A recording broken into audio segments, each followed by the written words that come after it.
¿qué significa para ti género? Yo voy a leer las tarjetas y les voy a dar una revolución y va a mostrar la diversidad de concepciones que hay. O sea, aquí no es que haya una buena respuesta o una mala respuesta. Me interesa ver qué traen en la cabeza con esta idea de género. ¿Qué es género para ustedes?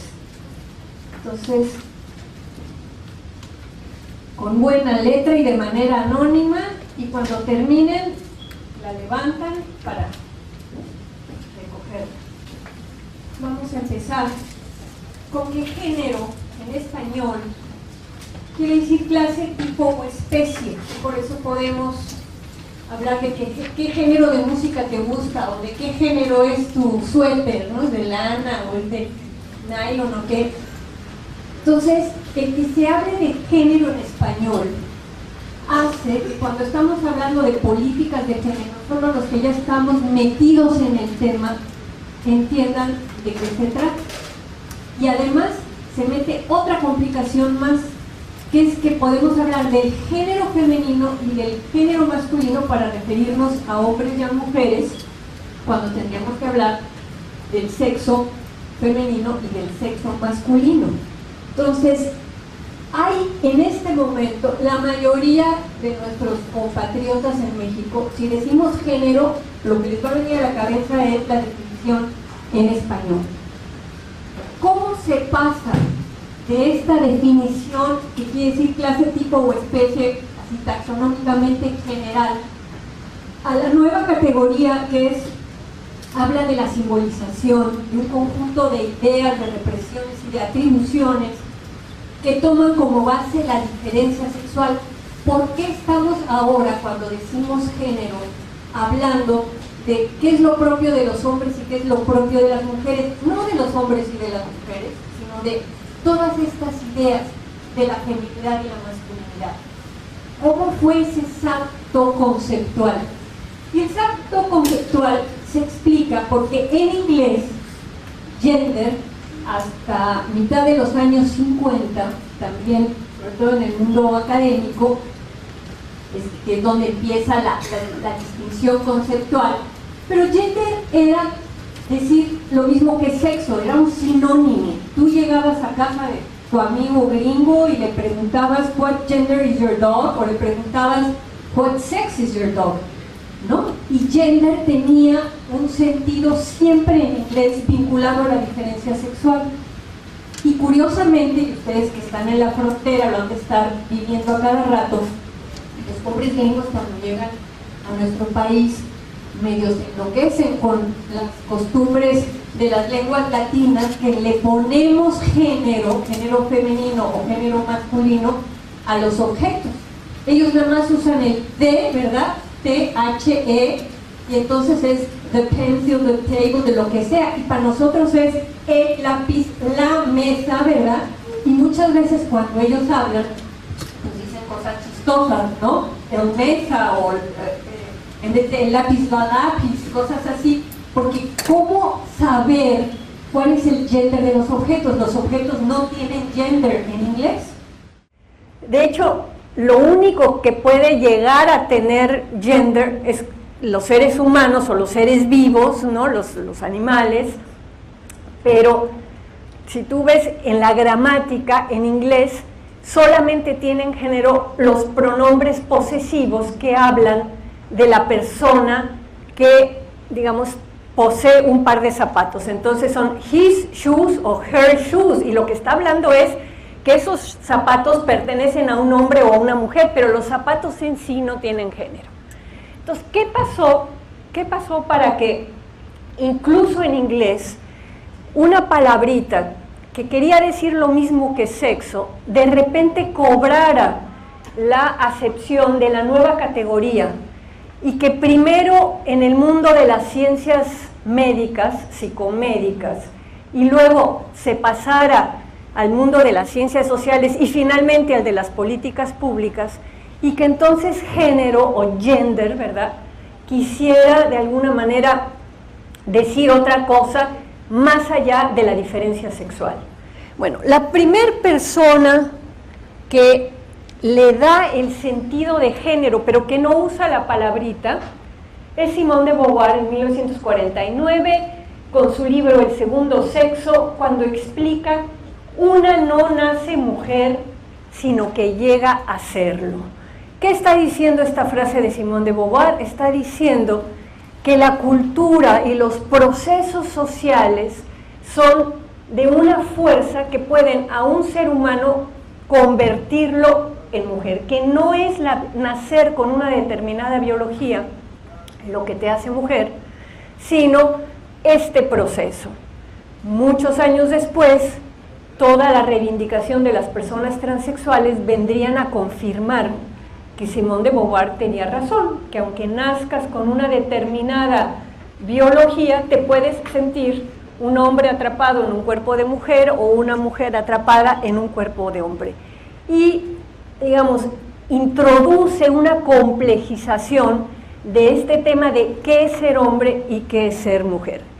Pero regresando al origen de esta categoría y de este concepto con el que ahora se está tratando de entender qué pasa en la relación entre hombres y mujeres, relaciones económicas, sociales, políticas e incluso personales, hay que remitirnos a la unidad endocrinológica pediátrica del Hospital Johns Hopkins en la Universidad de Baltimore. Allí, entre 1955 y 57, el doctor John Money y los doctores Jean and John Hampson atendían toda una serie de casos, básicamente de niñitos y niñitas, que llegaban con trastornos de su identidad, de si eran niñitos o si eran niñitas, debido básicamente a dos factores. Uno tenía que ver con que algunos eran criaturas, digamos, intersexuadas. Ustedes saben que no solamente existen los hombres y las mujeres, sino las personas intersexuadas son las que tienen características de ambos sexos. En el medio estarían los hermafroditas puros, pero están los hermafroditas masculinos y los femeninos, que quiere decir que son seres que tienen, de repente, por la carga cromosómica, variaciones en el aspecto. Y a veces los médicos, a la hora de ver una criatura y de decir es niño o es niña, pues se equivocaban. Hubo un caso muy famoso que un poco fue el que le dio a los doctores Hampson y a los doctores Money y Hampson la idea de separar el concepto gender y el concepto sexo. Se los voy a contar porque les digo, llegaban a esta clínica casos que tenían que ver con, digamos, variaciones en la sexuación, pero también llegaban casos que tenían que ver con cuestiones psicológicas, ¿no? Y imagínense una mamá que ya tiene 4 hijos hombres y que quería una niña ya desde el segundo, y le nace el 5º varón y le entra un ataque y dice, no, yo ya había hecho mi canastilla rosa, ya todo, pues esto lo voy a criar como niña, pues por lo menos ahorita mientras es chiquito, ya cuando tenga que ir a la escuela, pues ya lo mando. Entonces desde chiquito a ese varoncito, pues lo visten de rosa y le dejan los caireles y el moñito y todo eso, y cuando cumple 6 años, pues lo rapan, le ponen pantalones y lo mandan a la escuela, y pues claro, el chavito con los cables cruzados llegaba a la clínica, ¿no?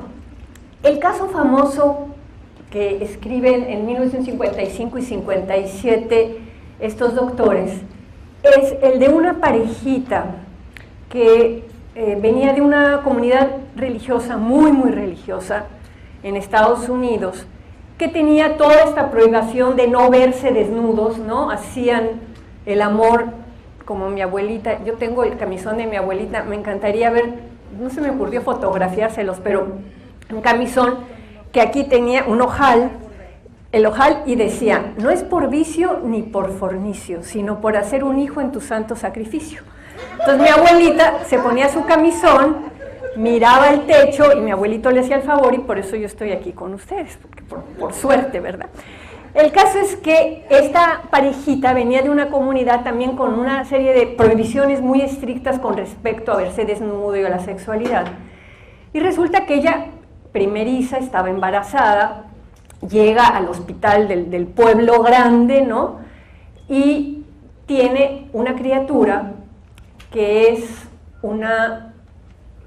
se supone que es un niño, porque lo que ve la enfermera o la comadrona es de alguna manera el clítoris que se ha masculinizado y se ha ampliado. Este es un síndrome que se llama el síndrome adrenogenital. Si hay médicos por aquí pueden explicarles luego a la hora de las preguntas en qué consiste, pero básicamente como hombres y mujeres tenemos hormonas masculinas y hormonas femeninas en nuestro cuerpo. Este síndrome se da cuando la mamá embarazada produce más testosterona de la normal por el proceso del embarazo, se tiene un trastorno endocrinológico y entonces, pues si el bebé que va trayendo en la panza es varoncito, pues sale muy bien dotado, y si es niña, se masculiniza de alguna manera, y entonces, ¿qué es lo que ocurre? Bueno, que de primera instancia, pues si se ve que ahí hay una cosita que sale, pues se piensa que es el pene pequeñito, y en segunda instancia, la enfermera o el médico a la hora de lavar al bebé y de revisarlo, ¿verdad?, se da cuenta pues que ese es un clítoris masculinizado, pero aquí está la entrada de la vagina y que se trata de una niña. Pero aquí lo que pasó, que fue súper interesante, fue que esta parejita, que más se sentía muy incómoda en el hospital y entraban los residentes y la querían revisar y todo, la chava se quiso ir, pero a las 3 horas que había parido, agarró el bebé y dijo, yo me regreso a mi casa.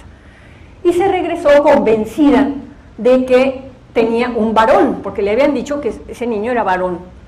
Y lo empezó a educar como varón. Y cuando este varón entra a la escuela primaria a los 6 años de edad, las maestras empiezan a ver, como a los 2 meses más o menos, que los demás chavitos pues lo traen de encargo, ¿no? Y se burlan de él y lo empujan. Y entonces como que la psicóloga de la escuela dice, aquí quiero ver, digo, ¿por qué tan pronto este niñito ya está condensando la agresión y la burla de los demás? Y se acerca así como el líder del grupo y le dice, oye, pues, ¿cuál es la bronca con Juanito? ¿Por qué lo traen de encargo? No, maestra, es que Juanito es muy tonto, se hace pipí encima.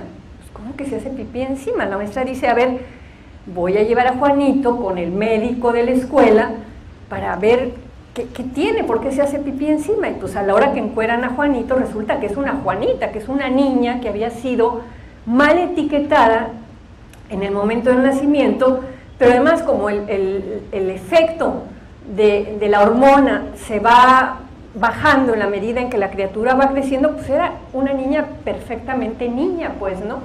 Y lo que pasaba es que a la hora del recreo, los chavitos de 6 años, y aquí hay 2 o 3, no, más 4 o 5 varones, a lo mejor también lo hacían de chiquitos, pues jugaban a ver quién meaba más lejos, y agarraban, claro, el pene y hacían así. Entonces imagínense, claro, la pobre niña quería agarrar, no tenía nada que agarrar y se hacía pipí encima, ¿no? Entonces, cuando le llevan a los doctores a Juanito, que realmente es Juanita, ustedes piensen convencer a un niño de 6 años, que no es niño, que es niña. Bueno, tuvieron que hacer todo tipo de terapias, la familia se tuvo que cambiar de comunidad, fue todo un proceso que ayudó a que los doctores dijeran, tiene más peso la manera en que se cría a una criatura, lo que se le dice, cómo se le habla, los juguetes que juega, que la propia biología. Y ahí fue donde decidieron que una cosa era gender y que ellos iban a llamar gender a todo este conjunto de atribuciones, tareas, creencias sobre qué le toca a un niño y qué le toca a una niña, y que el sex lo iban a dejar para una cuestión meramente biológica. Ahí es en donde surge esta nueva categoría género en este contexto. Y en este contexto lo que pasa es que en el mundo psicomédico en Estados Unidos, ¿no?, que tienen todo el poder económico y que usan también las universidades para transmitir cosas, ¿no?, circuló muy rápidamente. Y esto que los doctores Money y Hudson establecen como una división conceptual arbitraria entre gender y sex, rápidamente se toma y finales de los años en 59, casi 60, hay un evento muy interesante en donde en Nueva York, en el seno de una familia judía muy rica, que ya tenía 2 hijos hombres y una hija mujer, nace un 4.º hijo hombre, sano, perfecto, etcétera, ¿no? Y a la semana de nacido, a los pocos días de nacido, el rabino, que le va a hacer el rito de la circuncisión, del bris, a la hora que le va a cortar el pellejito, tiene un paro cardíaco y con la navaja le vuela totalmente el pene. Entonces, mutila a una criatura de una semana de nacida. La familia tenía muchísimos recursos económicos, intelectuales, sabía cómo moverse, se busca a los mejores especialistas. Esto es finales de los años 50, principios de los 60, donde no existía la tecnología médica de ahora, que ahora hay posibilidades de reconstrucción y de, si se amputa un miembro, de volverlo a coser, etcétera. Entonces llegan con un grupo de médicos y los médicos les dicen, miren, ustedes tienen un dilema existencial en donde tienen que elegir qué es lo menos malo. Si lo menos malo es tener un hombre mutilado, con todo lo que va a implicar en su vida sexual y social, no tener pene, ¿verdad? O si quieren tener una hija mujer, que lo que no va a poder es tener hijos, pero por todo lo demás se le puede construir una vagina, se le pueden dar hormonas, puede crecer como mujer. Ya para entonces, ya el tema de la operación de cambio de sexo de los transexuales era una realidad en Estados Unidos. Ya había llegado Christine Jorgensen, el soldado norteamericano que se fue a operar a Dinamarca y que ya regresó convertido en mujer, y ya se sabía que se podía hacer eso. Entonces la familia dice, híjole, pues el menor de los males es que sea una mujer que no puede tener hijos. Y crían a esta criatura, la crían como si fuera niña, cuando digamos biológicamente, cromosómicamente era un niño, y le van diciendo que cuando nació tuvo un accidente y que no va a poder tener hijos, pero que no se preocupe, que tiene muy buena dote y se va a casar muy bien y que va a poder adoptar. En Estados Unidos todo el tema de la adopción es realmente muy abierto, ¿no? Y la chavita va creciendo, le empiezan a dar hormonas antes de entrar a la adolescencia, y desarrolla pechos y le construyen su vagina y se casa y todo el numerito. Es más, cuando tiene como 36 años, esta mujer lo que hace es, la mamá está muy grave, se está muriendo, y le entra la crisis de yo no puedo morirme sin decirle la verdad a mi hijo. Y así telenovela total, la llama al lecho de muerte y le dice, es que tú naciste hombre y te pasó esto y todo. Y la chava le dice, mamá, no te azotes, me siento mujer, estoy casada, tengo mis hijos, que hicieron lo que tenían que hacer, adelante. Ella escribe un libro, porque los gringos para todo escriben libros, ¿no? Que es un libro que tengo la ficha bibliográfica, pero no lo he podido conseguir, pero sí conseguí el próximo libro del que les voy a hablar, que es, bueno, el que hace todo este tema de transformar a este niñito mutilado en niña, o plantear la opción, es el doctor John Money. Y el doctor John Money se vuelve como el paladín del tema de que el género, lo cultural, lo social, tiene mucho más peso que lo biológico. Entonces, el doctor John Money tiene su doctorado en psicología de Harvard, con ese tema sobre el hermafroditismo, y tiene una invitación a esta unidad de investigación psicohormonal en Johns Hopkins, donde estudia a personas hermafroditas.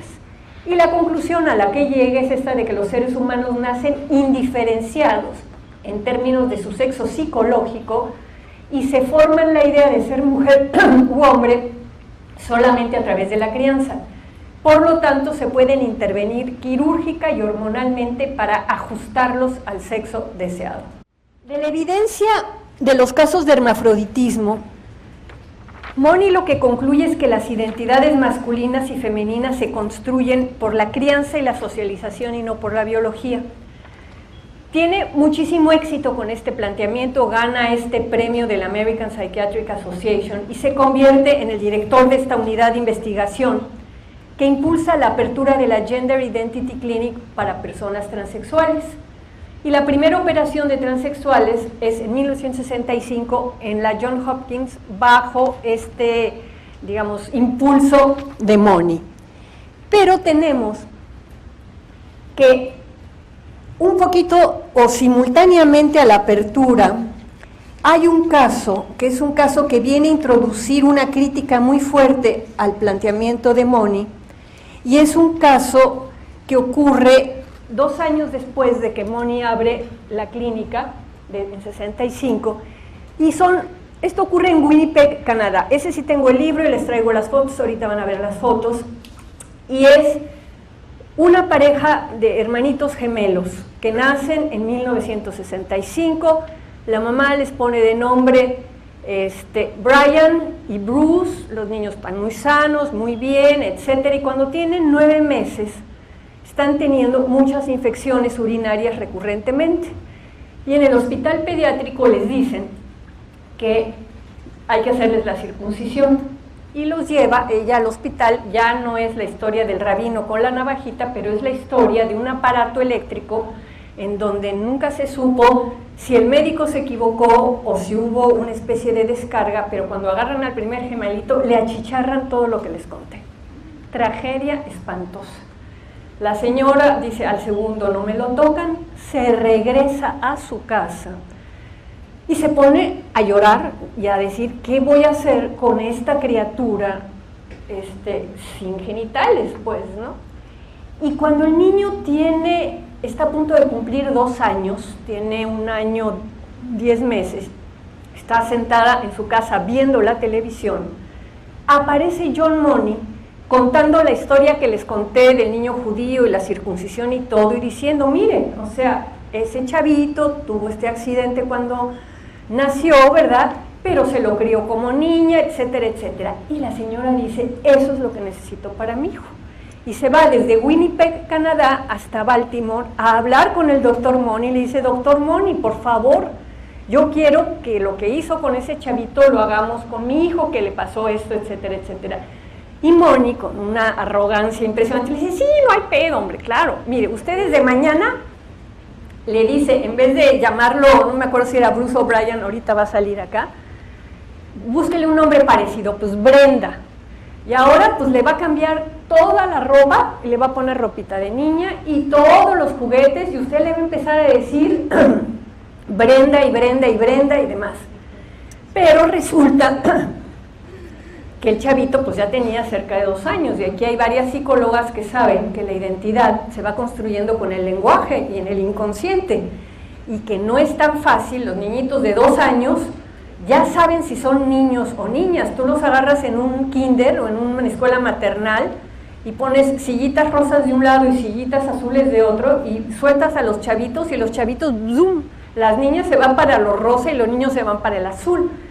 Entonces empieza a tener muchísimos problemas de aceptación de su nueva identidad. Además, imagínense gemelos que jugaban desde niños, que se hablan entre ellos, que los bañaban juntos, que todo, y que de repente a los 2 años les quieras cambiar el chip de que ahora tú eres mujer en vez de hombre. Pues Brenda se oponía y se oponía, odiaba ir a la clínica cuando la llevaban de Canadá una vez al año con el doctor Money, ¿no? Y sufría muchísimo.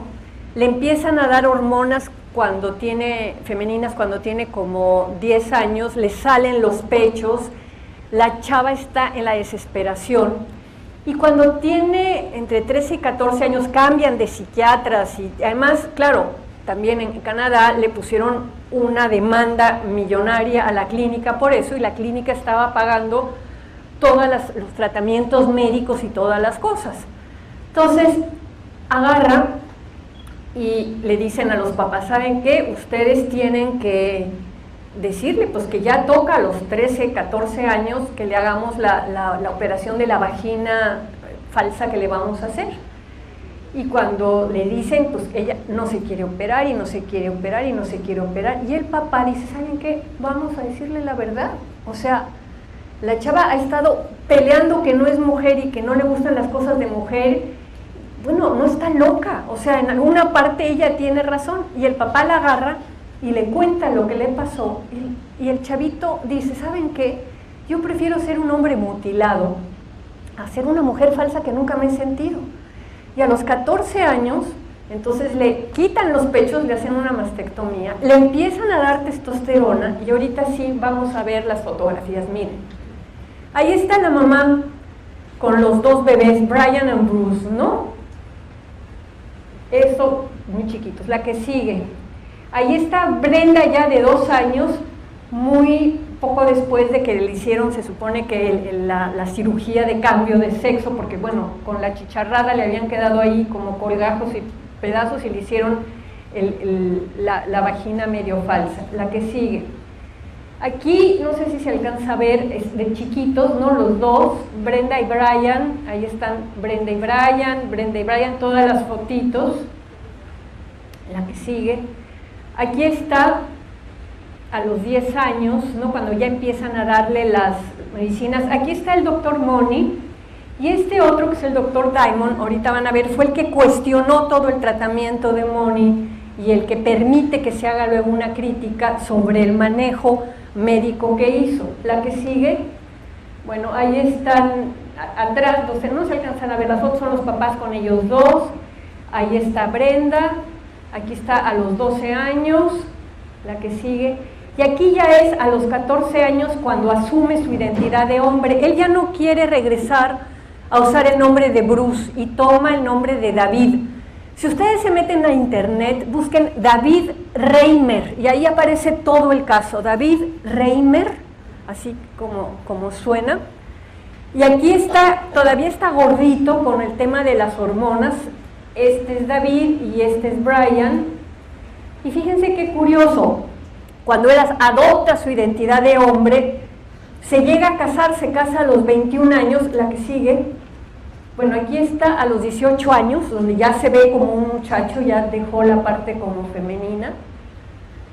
Y la última foto es la foto del día de su boda, que se casa con esta chica,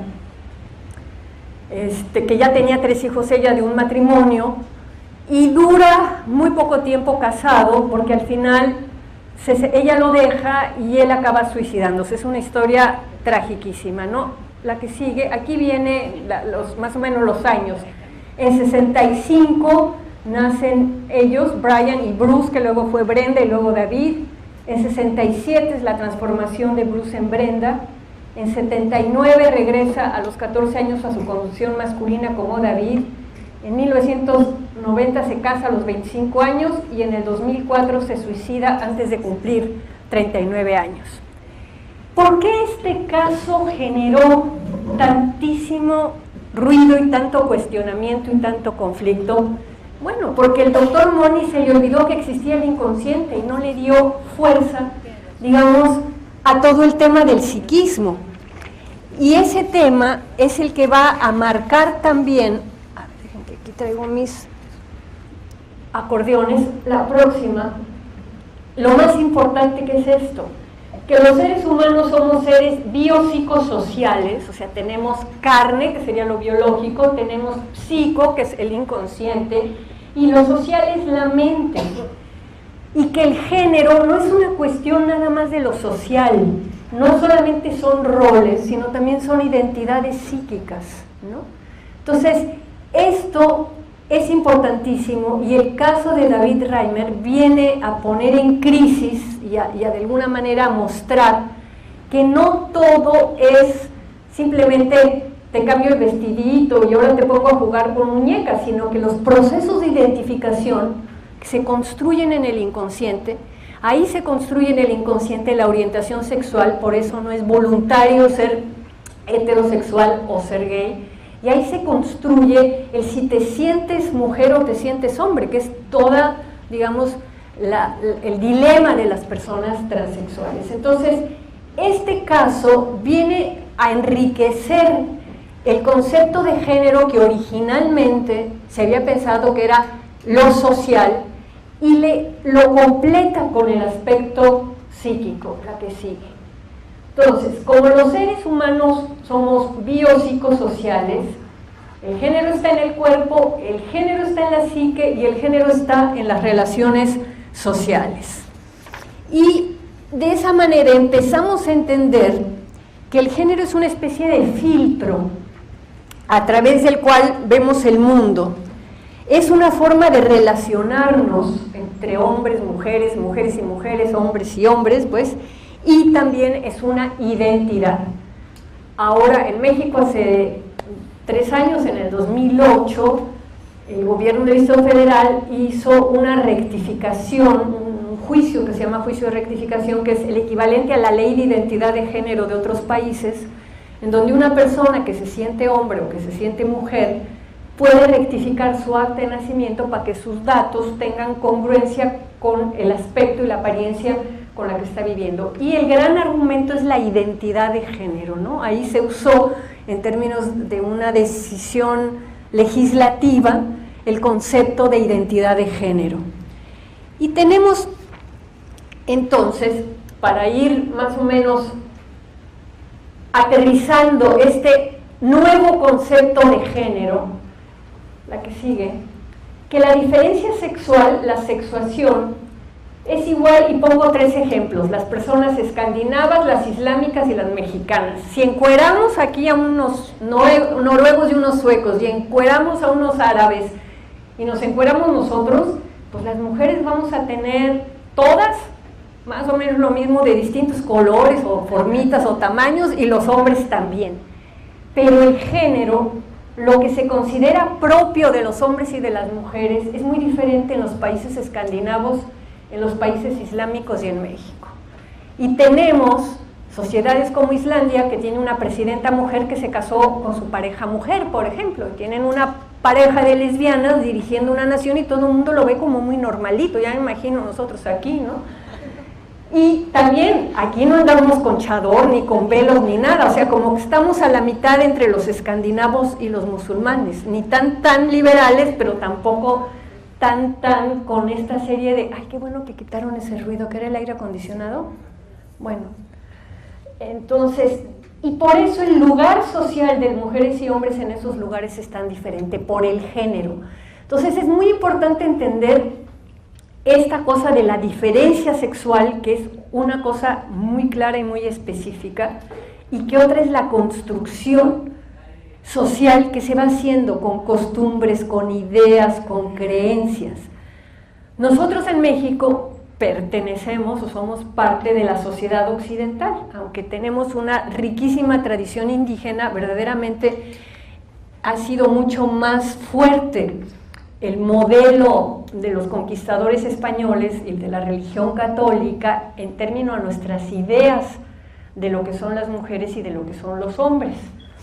Y por eso tenemos esta idea de la complementariedad, o sea, ¿cuál ha sido el modelo de hombre y de mujer? Bueno, en términos de dónde venimos, pues mucha gente todavía te sigue diciendo que de Adán y Eva, se olvidan de Darwin y de los changos, o sea, ya el Vaticano en 1994 reconoció que Darwin tenía razón y que sí venimos de los changos, pero en el imaginario social y en las ideas que tenemos, sigue siendo como esa pareja originaria de hombre y mujer que además son heterosexuales y complementarios, ¿no? La que sigue.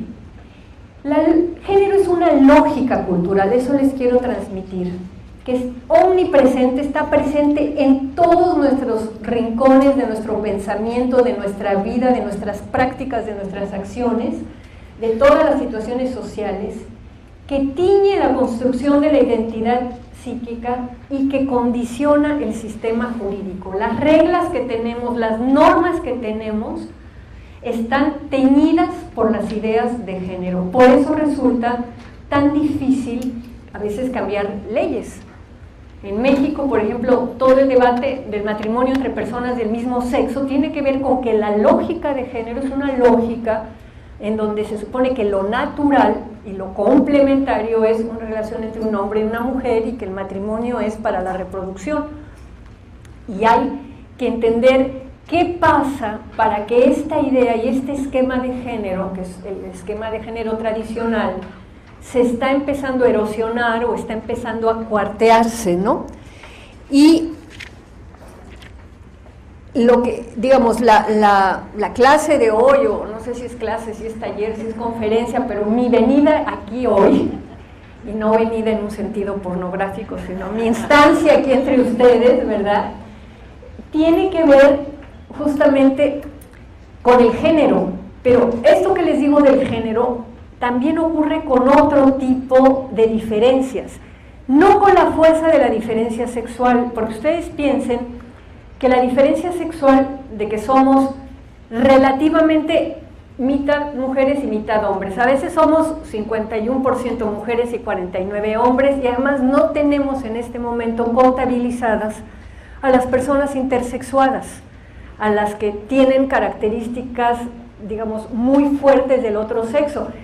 Parece que nada más hay hombres y mujeres. Si nace una criatura intersexuada, pues dependiendo de dónde nace, si nace en una ranchería, pues ahí la dejan crecer así y a lo mejor acaba siendo la mujer barbada del circo o una cosa por el estilo. Si nace en una ciudad, en un hospital, probablemente los médicos le digan a los papás: señora, ¿usted qué quiere más, un niño o una niña? O mire, aquí tiene más de niño, entonces le vamos a cerrar esto de niña. O sea, no hay, y esto ya es un movimiento internacional, no hay una actitud de decir, dejemos que esta criatura se desarrolle, ¿verdad?, y abramos un casillero nuevo que se llame hermafroditas. Pero en el acta del registro civil, o eres hombre o eres mujer, no puedes poner hermafrodita o intersexuado. Y además, ¿cómo educas tú a una criatura sin que se identifique o con los hombres o con las mujeres, aunque se identifique, como en el caso de los transexuales, de manera cruzada, ¿no? Pero nos cuesta mucho pensar en que hay más de dos sexos. Hay una bióloga norteamericana que se llama Ann Fausto Sterling, que dice que tendríamos, si habláramos en términos biológicos estrictos, que hablar de por lo menos 5 sexos. Ann Fausto Sterling, ahorita se los vuelvo a poner, y ella lo que dice es que en términos biológicos, si aquí tenemos a las mujeres y aquí tenemos a los hombres, aquí tendríamos a los hermafroditas puros, aquí a los hermafroditas masculinos que tienen más cuestiones masculinas pero alguna femenina, y aquí a los hermafroditas femeninos que los llaman FERMs por Feminine Hermaphrodites y a estos MERMs por Masculine Hermaphrodites. Entonces, esta distinción de las personas intersexuadas, piensen que han calculado que entre el 2 y el 4% de la población son personas intersexuadas. En una población de 120 millones como somos en México, pues tendríamos unos 2, 3, 4 millones de personas intersexuadas que se tienen que ajustar, sea como mujer o como hombre, y a los que probablemente van a operar o a mutilar, porque no tenemos en la cabeza el casillero mental que dé chance de, bueno, no es hombre, no es mujer, pero es ser humano. Digo, vamos a buscar que cuando ya sea mayor, que esta es una de las reivindicaciones de las personas intersexuadas o hermafroditas, decir, ¿por qué no permiten que yo vea si me siento más hombre o más mujer y en función de eso luego interviene en mi cuerpo, ¿no? Ya la Corte Constitucional de Colombia, por ejemplo, ya ha prohibido a los padres y a los médicos que intervengan el cuerpo de las personas intersexuadas hasta que ellos puedan en la adolescencia tomar una decisión. Y si se meten también a internet y buscan intersex, ¿no? Van a encontrar muchísima bibliografía al respecto. Y si a alguien le interesa más bibliografía, yo le puedo mandar a Lídice y Lídice se las hace ver. Ahorita quiero regresar un poco al tema de género. Es la que sigue, por favor. Entonces, esta lógica cultural, pero que también es una lógica material, porque el mundo está dividido de esta manera, ¿no?, y psíquica, es el mecanismo principal de reproducción social y el medio más potente del mantenimiento de los desiguales mandatos de género. Ahora, no solo hay desigualdad de género, era lo que les estaba diciendo, hay desigualdad también de clase social, de edad, de etnia, de religión, de todo, pero la única en donde se puede dividir 50-50 es entre hombres y mujeres. Si ustedes agarran la comunidad indígena más chiquita en cualquier parte del planeta, la mitad van a ser hombres y la mitad van a ser mujeres. Ahí no vas a poder decir aquí hay blancos y morenos y pelirrojos, no, ahí todos van a ser del mismo color, todos van a tener la misma religión, ¿no? Y tampoco los vas a poder dividir en que la mitad son viejos y la mitad son jóvenes, o sea, va a haber una variación. La única diferencia, por eso se dice que la diferencia sexual es una diferencia fundante, porque funda la relación, y además imagínense la potencia en la época que pasamos del paleolítico al neolítico, ¿no? A empezar a organizarnos socialmente, la fuerza que tenía la diferencia sexual, ¿no? Que de repente hay unos seres todos peludos que estaban tratando de sobrevivir y de repente a uno le empezaba a crecer la panza y al poco tiempo le nacía un nuevo ser entre las piernas. Y cómo fueron dándose cuenta que siempre había como a unos que les pasaba eso y otros que no, y que tenían características distintas, y empezó todo el proceso de distinguir, aunque primero se pensó mágicamente que eso ocurría, quién sabe por qué, y fue muchísimo más tarde que se asoció que eran los hombres los que realmente producían ese fenómeno en el cuerpo de las mujeres. Pero la diferencia sexual es una diferencia fundante. Todas las sociedades se dividen mitad hombres y mitad mujeres, digo, relativamente, ¿no? O sea, 49, 48 contra 51, 52.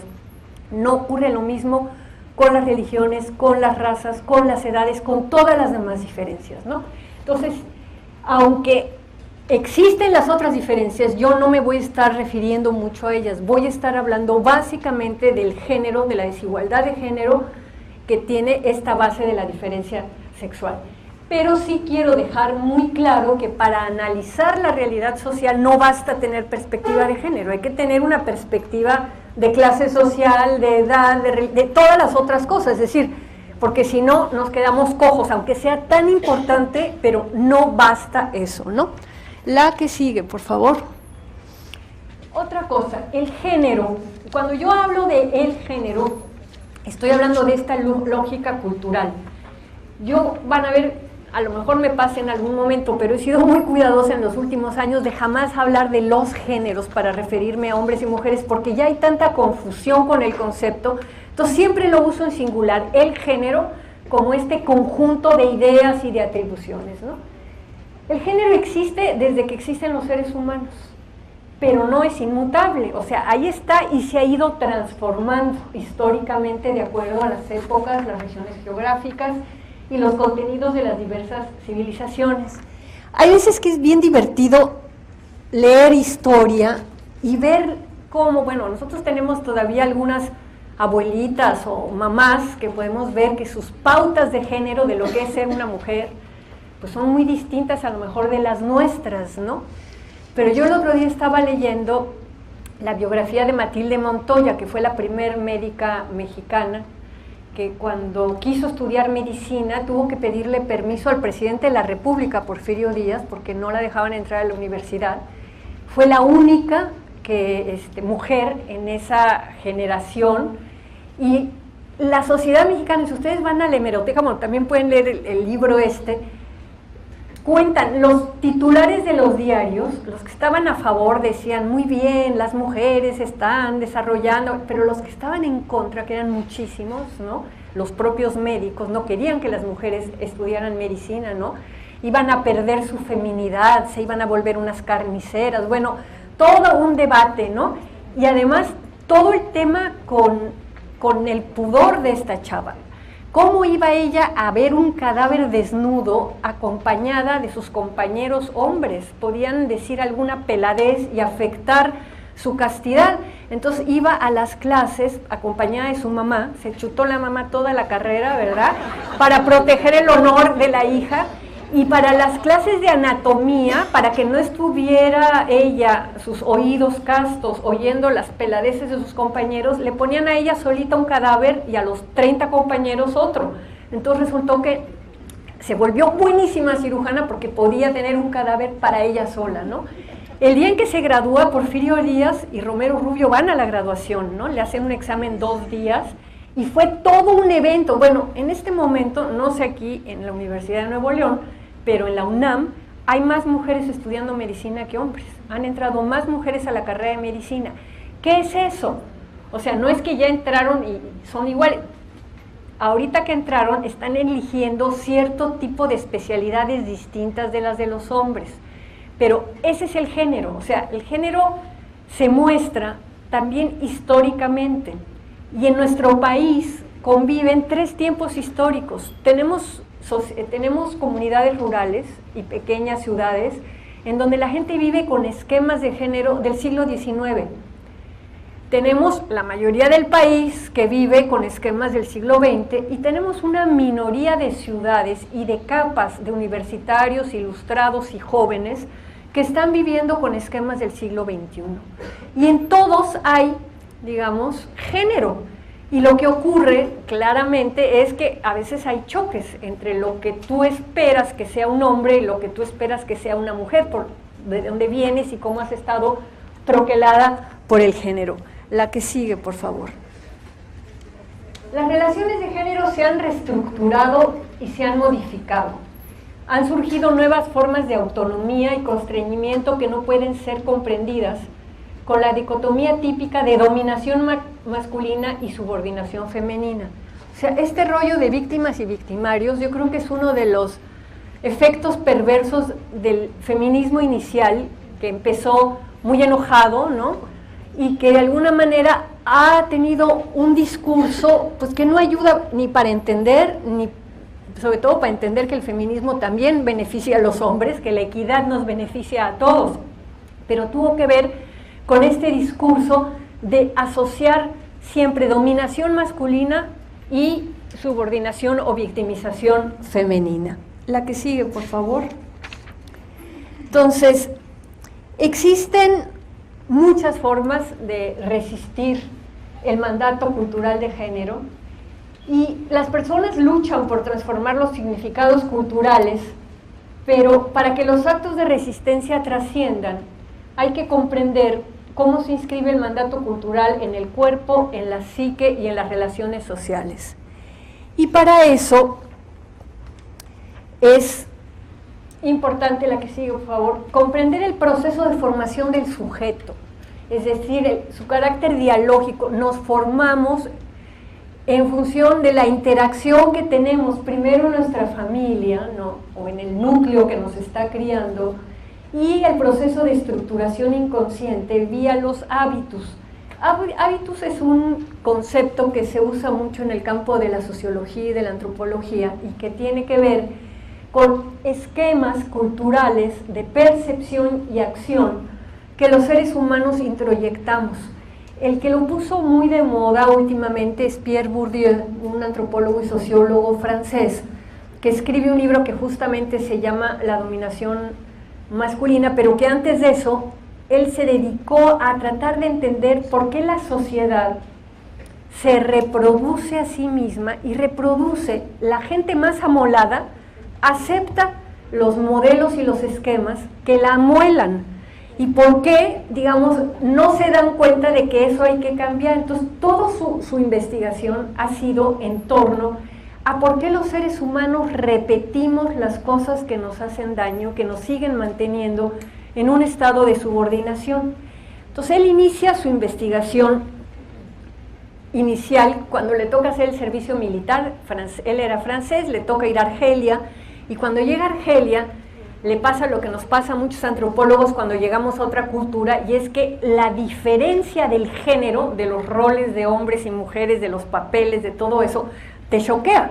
No sé si a ustedes les ha tocado ir a Oriente o también ir aquí en México a una comunidad indígena muy tradicional, de repente te choquean cosas, y a ellos les choquean pues, que lleguemos las mujeres en pantalones o escotadas o toda una serie de cuestiones, ¿no? Entonces él le sorprende muchísimo cómo está esta organización de lo femenino y lo masculino, incluso adentro de las casas. Entonces él estudia a un grupo, que son los bereberes de Kabilia, y en ese estudio empieza a ver cómo la casa está dividida, el lado masculino y el lado femenino, y si a la mujer le toca lo húmedo, al hombre le toca lo seco, y si a ella le toca lo frío, a él le toca el calor, y la entrada por un lugar. Entonces, como que tiene su primer mirada y su primera concepción de género, ¿no? Escribe un artículo sobre la casa Kabylia y todo eso, lo deja un poco de lado, regresa a Francia, y cuando regresa a Francia ya no puede dejar de ver estas cosas entre hombres y mujeres.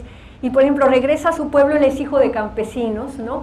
Y se da cuenta de que el baile que se hace en la comunidad, el baile de los solteros, tiene un libro que se llama así, El baile de los solteros, las reglas que hay, porque es el lugar donde vas a ligar, pero cómo la modernidad ha introducido cambios y cómo las chicas ahora se van a las ciudades y ya no vienen al baile, y cómo el hijo mayor, que es el que hereda la tierra, tiene la posibilidad de elegir a la que quiere y los hermanos menores no. Entonces empieza a ver todo eso y empieza a trabajar en un libro que se llama El sentido práctico, que es la manera en que tú empiezas a hacer las cosas casi sin darte cuenta, ¿no?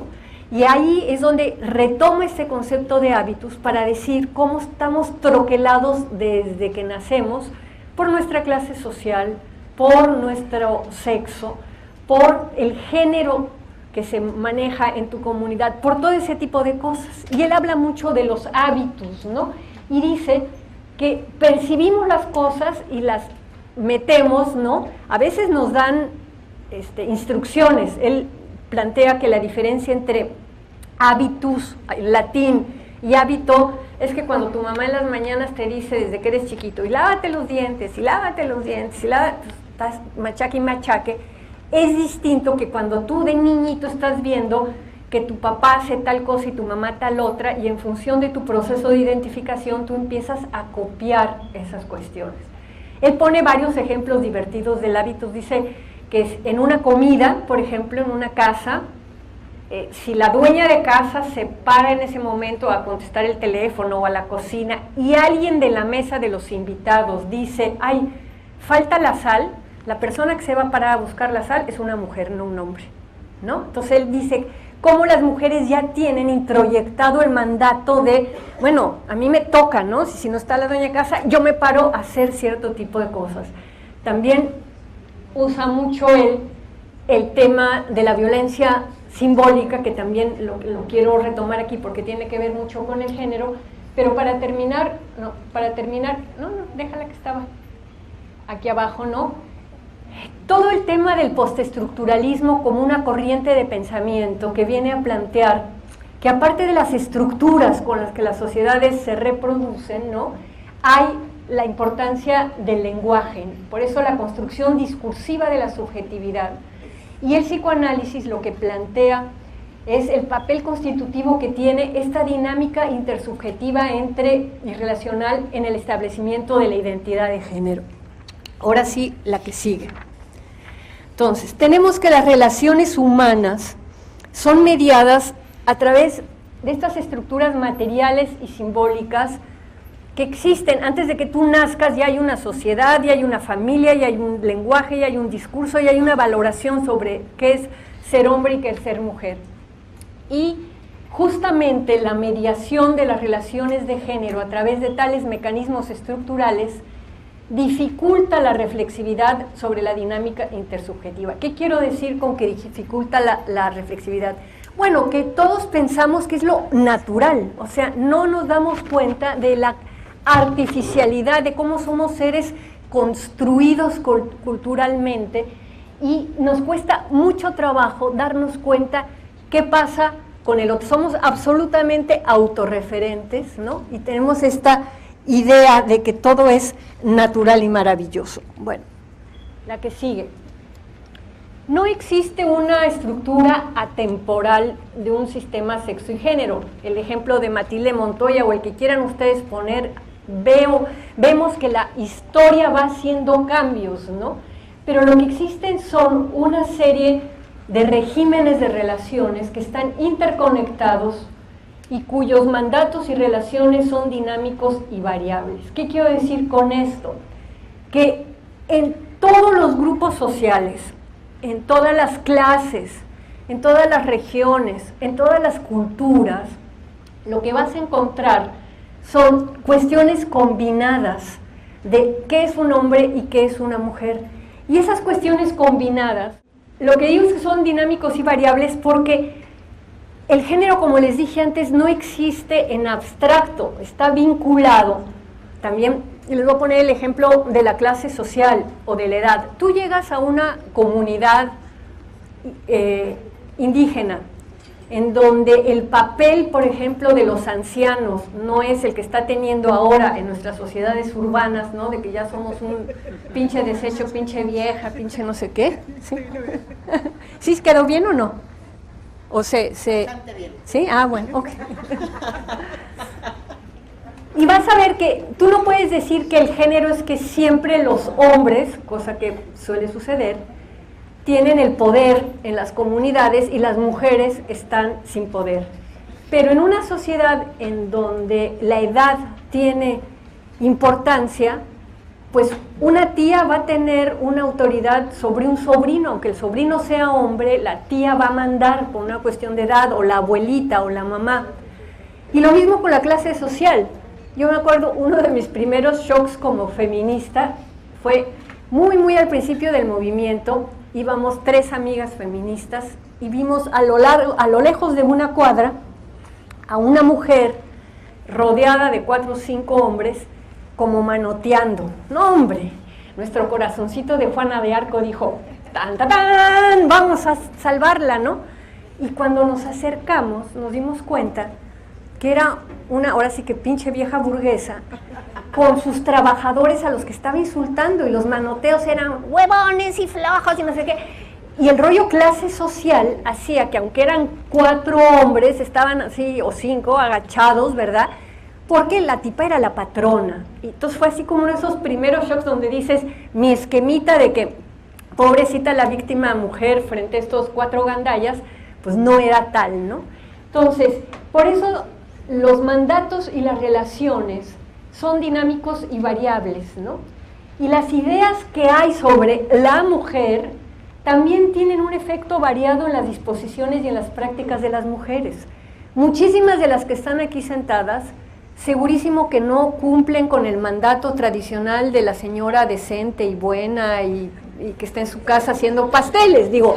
Entonces, hay ideas hegemónicas, pero esas ideas hegemónicas a la hora de cómo se traducen en las prácticas y en las vidas, pues hay como una gran diferencia. La que sigue, por favor.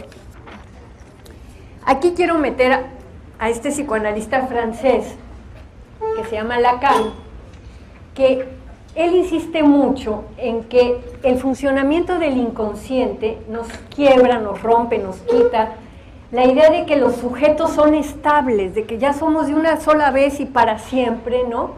Porque todo el tiempo las pulsiones inconscientes nos están impulsando a una constante disrupción de la identidad. O sea, las identidades cambian, nosotros mismos cambiamos. Yo no soy la misma feminista de hace 40 años ni de hace 10, ¿no? Y las cosas que me van pasando en la vida me van marcando y me van transformando. Y también, justamente, de este funcionamiento del inconsciente, provienen las múltiples contradicciones entre lo que se piensa, lo que se siente y lo que se actúa, ¿no? Es decir, no somos sujetos en bloque, unitarios, así, transparentes, sino que estamos llenos de ambivalencias y llenos de contradicciones. Yo le voy a dejar al índice también el PowerPoint para que si quieren, porque las veo muy aplicadas ahí tomando nota, entonces la que sigue, por favor. Entonces, el ámbito social está constituido por diferentes relaciones de poder y hay una dinámica material y una dinámica simbólica en la reproducción de las desigualdades de género. La dinámica material es cómo está construido, digamos, nuestro sistema social, los servicios. Yo me acuerdo, una época me fui a vivir a Barcelona, y en Barcelona, pues para empezar, creo que fue la primera vez en mi vida que no tuve empleada doméstica, porque había tenido yo, pues cuando vivía con mis papás y luego cuando me casé y eso, y ahí pues eso no existía, venía una señora a ayudarme una vez a la semana, pero descubrimiento, descubrí que el polvo nunca pasa de esta altura. O sea, en un año yo no trapié ni nada y nunca pasó de esta altura el polvo, así que bueno. Pero a lo que voy es que cuando regresé a México venía yo ya como entrenada con los hábitos europeos y dije, no, pues ya mi hijo ya había aprendido a hacerse el desayuno, nos fuimos cuando él tenía 12 años y regresamos cuando tenía 15 y dije, no, yo no quiero que se me ahuevone ahora que hazme el desayuno o que la muchacha me haga el desayuno. Entonces dije, para seguir con el modelito catalán, pues vamos a vivir sin muchacha y que cada quien se hace sus cosas y echamos la ropa a la lavadora y todo. ¿Y saben qué me derrotó?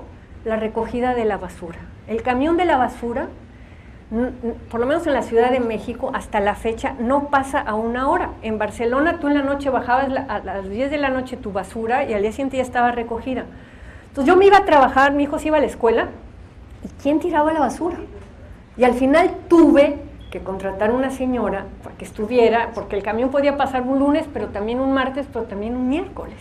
Entonces esas son, digamos, las dimensiones materiales, y les pongo un ejemplo así muy autorreferente, pero cómo está estructurada la vida para que las mujeres hagan ciertas cosas y los hombres hagan otro tipo de cosas, ¿no? Y la dinámica simbólica, o sea, la dinámica simbólica tiene una fuerza impresionante. Hay cosas que los hombres no quieren hacer porque se verían como mandilones o se verían como quién sabe qué, ¿verdad? Y hay cosas que a las mujeres nos quitan feminidad, por ejemplo, el enojarnos, o el gritar o el mandar, no eres femenina, pues, ¿no? Entonces, hay todo un estudio de cómo las mujeres expresan su enojo, muchas veces contra ellas mismas, y por eso hay depresión, ¿no? La depresión es el enojo que no puedes sacar y que lo vuelcas contra ti misma, y también cómo, en términos de los equipos de trabajo, ¿no? Las mujeres, aunque les toque mandar y ser jefa, tienen muchísimos problemas para mandar, porque el mandar, con todo lo que implica a veces de ser cabrón para mandar, le quita feminidad a las mujeres. Hay unas que no les importa y se vuelven también unas brujas, pero entonces tienes los dos extremos, las que no saben mandar o las que se van del otro lado, pues, ¿no? Entonces todo eso tiene que ver con el género, ¿no? Y estas dimensiones simbólicas de la subjetivación, que están sedimentadas en las pautas de empleo. ¿Ustedes han visto alguna vez un anuncio que diga, busco secretario? No, pues secretario de Estado. Pero no estás buscando una persona que maneje bien Word y la computadora y que sea eficiente, etcétera, etcétera. La gente busca secretarias, ¿no? Y se buscan enfermeras, aunque cada vez empieza a haber más enfermeros. Pero, por ejemplo, ustedes saben los conflictos que hay ahorita en la escuela normalistas, porque hay 2 chavos que quisieron entrar a estudiar la carrera de normalistas y los están viendo con cara de que, no, estos son unos pinches pedófilos, porque los hombres no quieren estar con niñitos chiquitos y si los van a abrazar, pues a lo mejor les meten mano, y luego de toda la experiencia de los sacerdotes pedófilos, pues ahora todo el mundo le tiene mucho miedo a los hombres que les gustan los niños, ¿no? Entonces, ¿y por qué los enfermeros no consiguen mucha chamba y nada más los usan de camilleros? Porque las mujeres les da más vergüenza que venga un enfermero a verles la nalga cuando le ponen la inyección a una enfermera mujer, ¿no? En cambio un hombre, pues que venga una enfermera, pues qué padre, ¿no? Y si viene otro hombre, pues no me importa que me vea encuerado, pero a las mujeres no les gusta que los enfermeros hombres las vean. Entonces el género está en todo, está filtradísimo. La que sigue. Les había dicho que el otro concepto, que es el otro concepto con el que quiero ir como cerrando esta primera parte antes de entrar luego a la parte de los ejemplos. No, todavía tenemos tiempo, sí, vamos muy bien, pero sí quiero que haya una rondita de preguntas. Pero el otro concepto es este de violencia simbólica. La violencia simbólica es la que se ejerce con la anuencia o con la aceptación de la persona dominada. O sea, más que violencia física, la violencia simbólica es la que inscribe el mandato cultural en el cuerpo, en la psique y en las relaciones sociales. En su libro de la dominación masculina, Bourdieu pone un ejemplo muy chispa y dice que yo creo que también se podría aplicar aquí en México. Él dice que las mujeres francesas, pero yo creo que también las mexicanas, prefieren que su pareja hombre, las que no son lesbianas, solo las heterosexuales, sea más que ellas, más alto, más grande de edad y, si es posible, con más dinero. Entonces, sí, entonces todas buscan, a ver, ustedes piensen las que están casadas o las que tienen galán ahorita, ¿quién tiene un galán más chaparrito? ¿No? Ahí hay una. Bueno, eres la excepción que confirma la regla. Pero además, yo mi primer novio que tuve me llegaba aquí al hombro. Y era un hombre maravilloso, me tendría que haber yo quedado con él y no con el que vino después. Pero el género, ¿saben qué nos pasaba? O sea, mientras estábamos en la cama o sentados, o incluso cuando había que caminar, ya nos habíamos acomodado que yo caminaba en la calle y él en la banqueta para ir abrazaditos. Pero la bailada, digo, yo había sido socializada con esas películas, que también es la parte del género, en donde tú cuando bailas miras al galán para arriba, pero no lo miras para abajo. Y él igual, él se sentía incomodísimo de mirarme cuando, entonces fue el baile lo que tronó nuestra relación. Bueno, éramos muy jóvenes también, hay que reconocer, teníamos 17, 18 años y no teníamos todo este equipamiento para entenderlo, pero la mayoría de las mujeres prefieren mirar para arriba al galán, algunas pues, al mismo altura, pero mirarlo para abajo es bien incómodo. Bueno, hay excepciones modernas, ¿no? Pero, es decir, este tema de cómo el mandato cultural también está inscrito en el cuerpo, era una incomodidad física. Yo misma me decía a mí misma, vale madres, o sea, la altura no es lo importante en una persona, ¿no?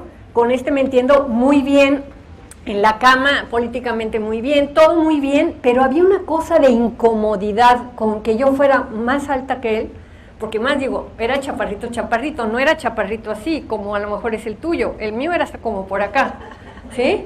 Bueno, no, pues eres muy alivianada, maestra, qué bárbara. Entonces, ¿qué es la violencia simbólica? Yo siempre pongo como ejemplo, bueno, les voy a decir, este ejemplo que pone Bourdieu de que las mujeres francesas prefieren que sea de mayor edad, ¿no? Que me lleve 1 año, 2 años o 5 años, ¿no? Que sea más alto. Bueno, ¿eso qué quiere decir?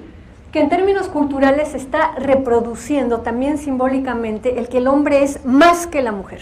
El hombre es más alto, más fuerte. Además, también pasa eso, y si te consigues un novio de este tamaño, pues no te pones a los casos con él. El chaparrito a lo mejor sí lo hubieras podido más o menos controlar, ¿no? Entonces, ¿cómo también la subordinación está vinculada con este tipo de rollos simbólicos? Violencia simbólica hay no solamente con respecto a género. El otro ejemplo que pongo, que a mí me impactó mucho, cuando yo estudiaba en la Escuela Nacional de Antropología e Historia, tenía una compañera veracruzana que era el cuero más espectacular que se puedan imaginar, una morenaza, pero bueno, media escuela andaba tras de ella y quería con ella, incluso profesores. Bueno, que va llegando un pinche austriaco, casi albino, todo güero, deslavado, espantoso, ¿no? Y además tonto, porque podía haber sido listo, pero era tonto. Bueno, acabó andando con él, y yo un día así le decía, pero ¿cómo es posible? Digo, andan detrás de ti, fulanito. Dice, bueno, pero es que con Johannes mis hijos van a salir menos morenitos que yo. Era una decisión genética estratégica. Se casó con Johannes y tuvo unos hijos menos morenitos que ellas, pero también menos guapos, porque el chavo no estaba nada guapo, ¿no? Pero esa decisión de que salga, entonces, que las propias personas morenas consideren que es mejor ser güero, eso es violencia simbólica. Eso es violencia simbólica. En vez de agarrar y decir, que viva la diversidad, que vivan los colores, digo, cada quien tiene su chiste, pues, ¿no? Entonces, eso es violencia simbólica. La que sigue, por favor. Entonces, cuando se habla de violencia simbólica, es fundamental comprender cómo las prácticas simbólicas y las materiales están entremezcladas en la construcción de sujeto. Y para conectar lo que se llaman las dimensiones psicosexuales de la identidad de género al amplio rango de los imperativos económicos y sociales, es necesario comprender esto que es la violencia simbólica. Por eso les decía que cuando Bourdieu empieza, es bien interesante su proceso, ¿no? Porque lo que quiere entender es cómo se reproduce el que la gente sigue estando estratificada por clase social y que evidentemente los de la clase alta tienen cierto tipo de privilegios y los de otras clases, aunque puedan intelectualmente romper con muchas pautas, no van a tener acceso a las posiciones de poder. Él estudia la escuela, aquí debe de haber pedagogas que deben de haber leído el libro de la reproducción de Bourdieu, donde él estudia la escuela francesa y ve cómo la propia escuela lo que está haciendo es reproducir esos valores de las clases altas y cómo él, acuérdense, Bourdieu era de origen campesino y él vivió muchísimo todo lo que fue la discriminación, porque además venía de una provincia de Francia donde tenían un acento distinto del francés y cuando él llegó a París a estudiar se burlaban de él, o sea, todo el tema de la discriminación con la diferencia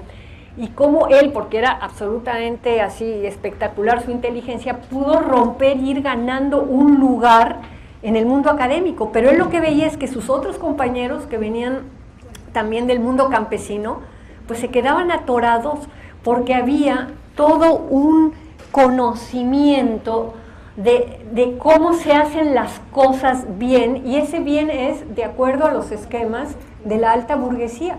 Él hace luego, después del sentido práctico, hace un libro interesantísimo que se llama La distinción, en donde en este libro, que es un tocho de este tamaño, bueno, Bourdieu escribe en complicado, les aviso, porque no es fácil a veces de leer, pero hay que leerlo una vez y otra vez y otra vez y ya para la quinta uno le va entendiendo, pero escribe en complicado. Pero en la distinción, ¿saben lo que hace? Que para mostrar cómo los hábitos los tenemos introyectados sin darnos cuenta.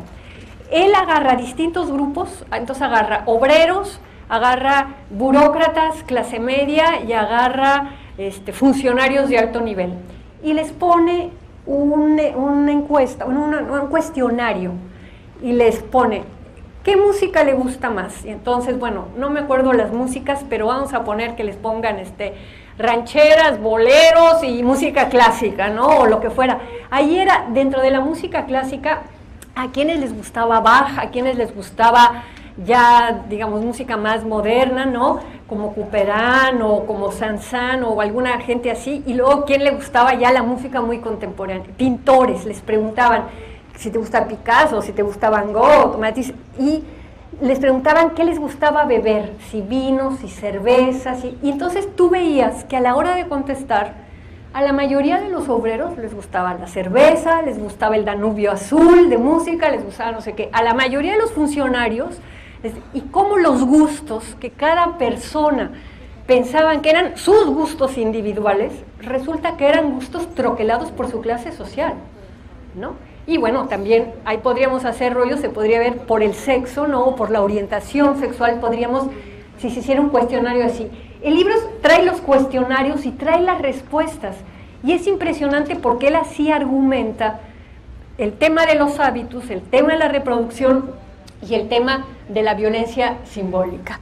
Bueno, sigamos con la próxima, y dice, para enfrentar la violencia simbólica, hay que desnaturalizar, o sea, quitarle la condición de natural al contenido opresivo y discriminatorio de las relaciones sociales existentes. O sea, ¿qué existe? Sexismo, que es discriminación por sexo, racismo por raza, clasismo, homofobia, intolerancia religiosa y desprecio a la discapacidad, ¿no? Entonces, quitar que esas no son naturales, sino que son conductas construidas, ¿no? Hay un psicoanalista y sociólogo francés que se llama Castoriadis, que también han de conocer ustedes, que habla de cómo la primera reacción que tenemos los seres humanos frente a lo diferente es de guácala, ¿no? O sea, me enseñas algo distinto y es como de muy pocos tienen esa capacidad de decir, ah, qué padre, algo distinto, lo voy a probar. Y cómo hay todo un proceso de discriminación de los diferentes. Ahora, como decía Simone de Beauvoir, ¿quién es el primer diferente? Pues la mujer, por eso somos el segundo sexo, ¿no? Entonces, toda esta construcción de la otredad y de la diferencia, ¿no? ¿Cómo se ha ido haciendo a lo largo de siglos? y por qué se ha ido hablando del eterno femenino y de que las mujeres son así como casi marcianos, los pobres hombres no entienden qué nos pasan a las mujeres. Pues todos son códigos culturales construidos a partir de la diferencia. La que sigue, por favor. Entonces, todas las sociedades se construyen con un sistema... Ay, ¿esta era la otra? Entonces me la brinqué, espérame. Aquí está, sí. La diferencia sexual se interpreta como un hecho natural, al igual que las simbolizaciones que se le adjudican. A mí me ha tocado a veces que me dicen, bueno, pues si las mujeres paren a las criaturas, pues lo lógico es que ellas las críen. Y yo digo, a ver, las mujeres no nacemos sabiendo planchar, cocinar, coser. Todas esas cosas son aprendidas. Sí parimos a las criaturas, pero hay otras sociedades en donde cuando nace la criatura, colectivamente la crianza del hijo se hace de otra manera. Entonces, que en nuestra cultura se haya dado por sentado que por parir a las criaturas tenemos que acabar atendiendo al marido, ¿verdad? Porque de criatura es pues, atender al marido, ¿no? Ese es otra historia. Entonces, de la complementariedad reproductiva, como les decía, de nuestro modelo Adán y Eva, se desprenden otras supuestas complementariedades. Aquí supongo que alguna de las que están aquí se casó con la epístola de Melchor Ocampo. Yo me casé con, dicen que la mujer como paloma para el nido y el hombre como león para el combate. Bueno, pues ahora hay muchos palomos y muchas leonas, déjenme que les diga, y la complementariedad no está tan así marcada. Entonces, ahora sí viene la del sistema, ¿sí? Es sistema dual de pensamiento. Todas las sociedades tenemos así como las computadoras que son binarias, que tienen el 0 y el 1 y con eso se construyen los lenguajes. Tenemos un mecanismo binario, vemos blanco-negro, nos cuesta mucho ver los grises intermedios, ¿no? Y tenemos además, en términos simbólicos, todos estos pares de cultura, naturaleza, pensamiento, sentimiento, razón, emoción, activo, pasiva, yin, yang, demás. Si ustedes se fijan, esos dualismos, cuando uno dice cultura y naturaleza, tienes que ponerle a uno el hombre y a otro mujer, le van a poner todo el mundo al hombre cultura y a la mujer naturaleza. Además tienen una jerarquía, no es lo mismo la razón que la emoción, es mucho mejor ser racional que ser emotivo, ¿no? Y siempre lo masculino es superior a lo femenino. Creo que solamente en el yin y en el yang cuesta mucho saber cuál está arriba y cuál está abajo. Pero esto, digamos, lo tienen todas las culturas y es como el esquema de género tradicional. Y la complementariedad reproductiva no es complementariedad intelectual o política y tampoco es complementariedad sexual o erótica o amorosa.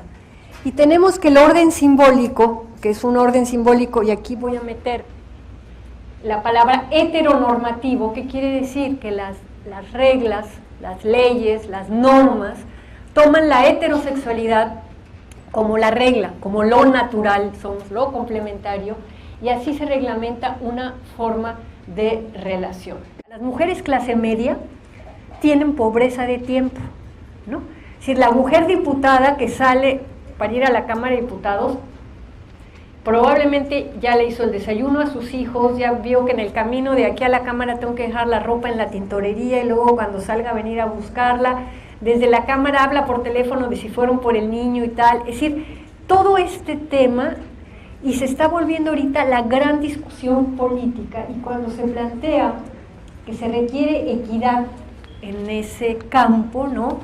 ¿Qué es lo que se está planteando? Bueno, se está planteando una cierta cuota igualitaria de tiempo libre para que las personas puedan dedicarlo a lo que quieran, a rascarse la panza, a estudiar, a ir al cine, a leer una novela, ¿no? Y en donde sí está medido esa diferencia. Es una cuenta satélite, el INEGI acaba de sacar la semana pasada el libro, es un libro para economistas, yo no le entendí nada porque son puras fórmulas de cómo sacaron todo, pero lo que es muy interesante son las estadísticas que sacaron, porque sacan los cuadros para México en general y luego por región y luego por edad y todo. Entonces lo pueden pedir al INEGI, es una publicación oficial que vale muchísimo tiempo, muchísimo la pena. El tema del dinero, o sea, a veces no solamente son los ingresos, ¿no? Lo vemos con todo el tema de la herencia de la tierra y de toda la cuestión de las comunidades indígenas, de quién tiene derecho a heredar la tierra. A veces la hija mayor, pueden ser 3 hermanas y el chiquito, como fue hombre, él tiene el derecho a heredar, aunque las 3 hermanas estén ahí presentes, no hay una repartición entre 4, ¿no? Es decir, hay toda una cosa con los bienes que también se pone en la discusión. La que sigue, por favor. La cuestión del trabajo remunerado y no remunerado, las implicaciones que ha señalado desde hace mucho tiempo el feminismo, ya se las conocen, como el trabajo remunerado genera una dimensión de independencia y el no remunerado suele generar dependencia y o sometimiento. Esto habría que matizarlo. También hay muchos casos, sobre todo en una clase media alta, en donde las mujeres no es que hagan ellas físicamente el trabajo remunerado, lo ordenan, tienen chofer y nana y cocinera y todo, y no tienen una relación de tanta dependencia y sometimiento. Entonces todo esto habría que pasarlo por el filtro de clase social.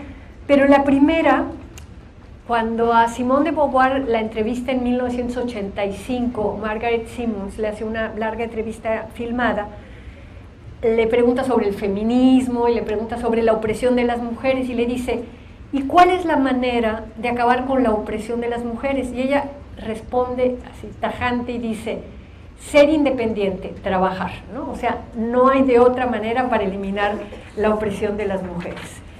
Y la discusión de la decisión política, la que sigue por favor, es cómo hay que cerrar la brecha entre mujeres y hombres en los espacios de toma de decisiones, ¿no? Si vemos que el poder político es básicamente masculino, yo veía en la mañana en el noticiero las tomas del rollo del informe y son señores y señores y de repente aparece ahí una figurita vestida de rosa, de rojo, de amarillo, ¿no? Pero son así, todos con sus trajes oscuros, el poder, los gabinetes, y lo que es gobernación, fuerza pública, lo que es hacienda, ¿no? El poder político es un poder eminentemente masculino, igual que el poder económico, igual que el poder militar, igual que el poder eclesiástico. Entonces, la demanda de paridad es una demanda que aparece en Europa a finales de los años, a principios de los años 90-91.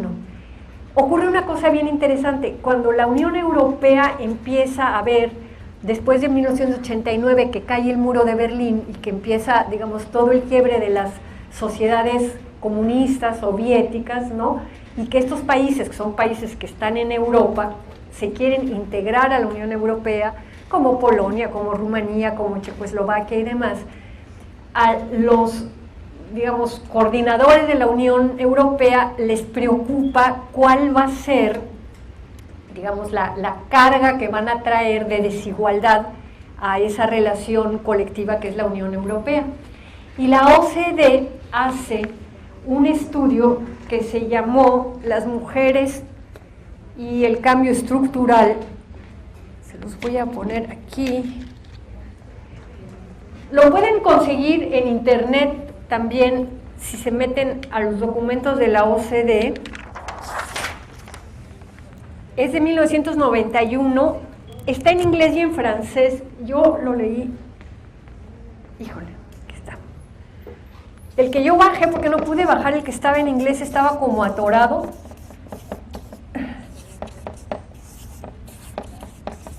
Las mujeres y el cambio estructural.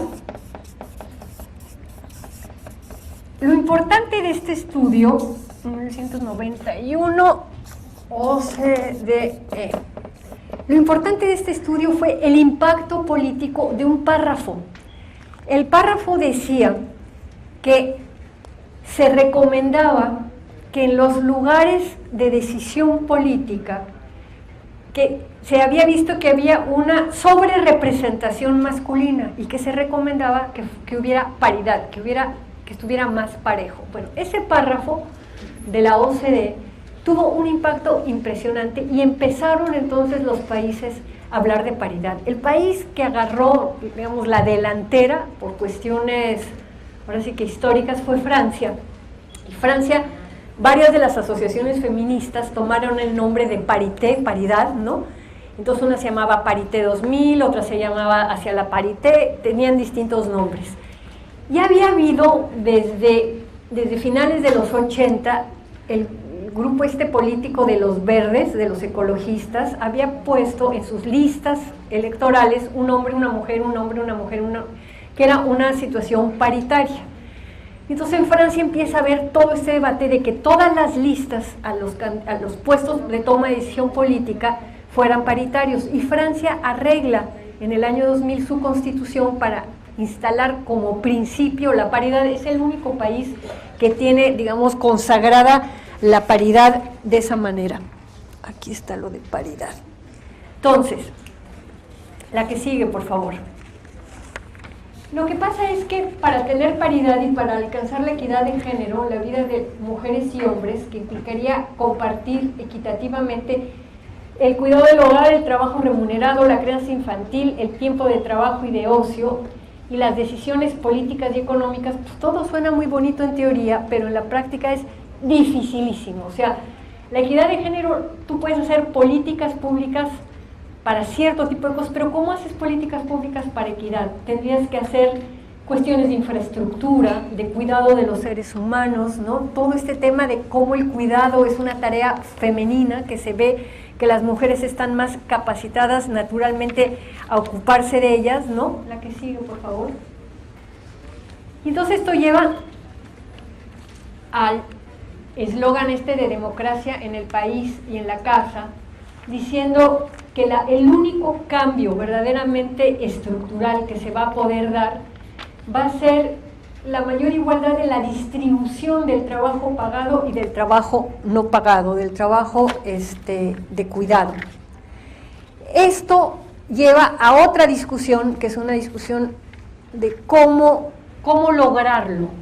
Hay una socióloga gringa que se llama Nancy Fraser, que lo que plantea es que hay que tomar la pauta actual de vida de las mujeres con su doble jornada de trabajo, las que trabajan afuera y las que hacen trabajo doméstico, como la norma para todos los ciudadanos y para el diseño del funcionamiento de las instituciones sociales. Y bueno, la pregunta es, ¿qué implicaría para un gobierno tomar la pauta de vida de las mujeres? Bueno, implicaría cambiar el sistema de seguridad social, implica cambiar los horarios de trabajo, meter flexibilidad, todo lo que actualmente, digamos, se cobija bajo el paraguas de conciliación trabajo-familia. La que sigue, por favor. Hay una discusión en este momento en el campo de las políticas públicas en los países escandinavos y en Canadá y en Australia, ¿no? Que de lo que están hablando es de que se necesita que el tema del cuidado se vuelva parte de las obligaciones de los ciudadanos. Ya eso lo están llamando inclusive citizenship, ciudadanía incluyente. Con esto lo que quieren decir es que desde que nace un ser humano hasta que llega a la adolescencia necesita que lo cuidan de distintas maneras, más cuando eres más chiquito, pero también cuando eres adolescente o joven. De que eres joven a que vas a envejecer, tú puedes cuidar a otros seres humanos. Y cuando envejeces ya vas a necesitar que te cuiden, aparte que las personas se pueden enfermar en el proceso y que hay personas que tienen discapacidades que necesitan ser cuidadas todo el tiempo. Entonces lo que están proponiendo estos países es cómo cambiamos, cómo hacemos que los hombres asuman el cuidado. Entonces, primero trataron de hacerlo con los permisos paternos, ¿no? Licencias paternas a los hombres en el momento en que en una pareja nace una criatura, no solo darle el permiso a la mujer, sino el permiso al padre. Luego se dieron cuenta, sobre todo Suecia y Noruega, que son los países que tienen más experiencia en esto, pues que muchos papás no tomaban el permiso paterno. Entonces dijeron, bueno, ¿cómo hacemos para que tomen el permiso paterno? Entonces lo que fueron amarrando, que si un papá tomaba un mes de permiso paterno, se le descontaban 4 meses de tiempo antes de la edad de su jubilación, o sea, se podía jubilar 4 meses antes. Como los permisos paternos pueden ser hasta de 1 año, 12 meses implica 2 años antes de la jubilación. Entonces muchos hombres empezaron a agarrar la onda de decir, ah bueno, si yo me quedo cuidando a mi hijo, aparte me puedo jubilar antes. Y además los cuidados paternos reciben el 80% del salario, no pierden el puesto en la empresa, porque es un permiso paterno. Empezaron a armar toda una estrategia para poder empezar a cambiar este tipo de cosas. Noruega, ¿saben qué hizo con el servicio militar? Aquí en México, supongo que esto ha de ser no solo en el DF, sino que aquí también, el servicio militar de los chavos es ir a marchar los sábados, ¿no? Entonces van en la mañana y marchan. Bueno, en Noruega, en vez de marchar, los ponen a cambiarles pañales a los bebés en las guarderías y a cambiarle pañales a los viejitos en los asilos. O sea, desde que son jóvenes, los empiezan a sensibilizar con este tema del cuidado. Digo, entonces es todo un proceso cultural de ir modificando para que los hombres empiecen a desarrollar las tareas que siempre se habían considerado femeninas, ¿no?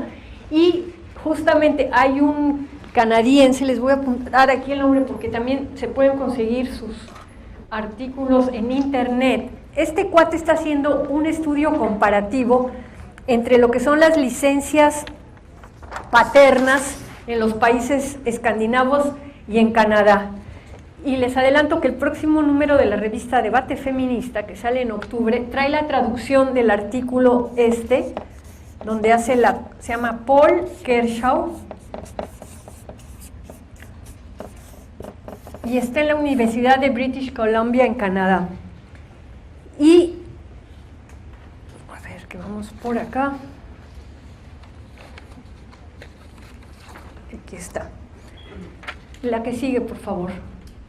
Y toda la discusión de cómo modificamos las pautas de conducta, las prácticas, los hábitos, con todo el tema de la violencia simbólica y con todo esto de cómo reconocer las difíciles relaciones de poder que hay entre los seres humanos, de reconocer la diferencia que hay pero no centrarse en ella, lo ha trabajado una teórica jurídica, una abogada gringa que se llama Martha Minow, y que ella habla del dilema de la diferencia. Les voy a decir en qué consiste el dilema de la diferencia.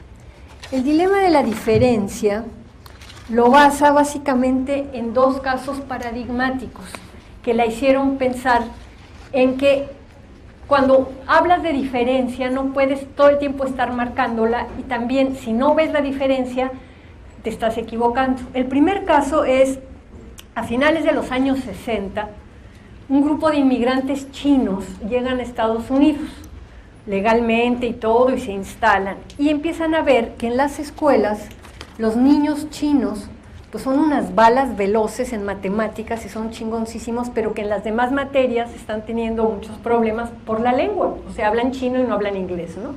Entonces van los papás con el director de la escuela y le dicen, oiga señor, queremos que le den clases especiales de inglés a los niños chinos.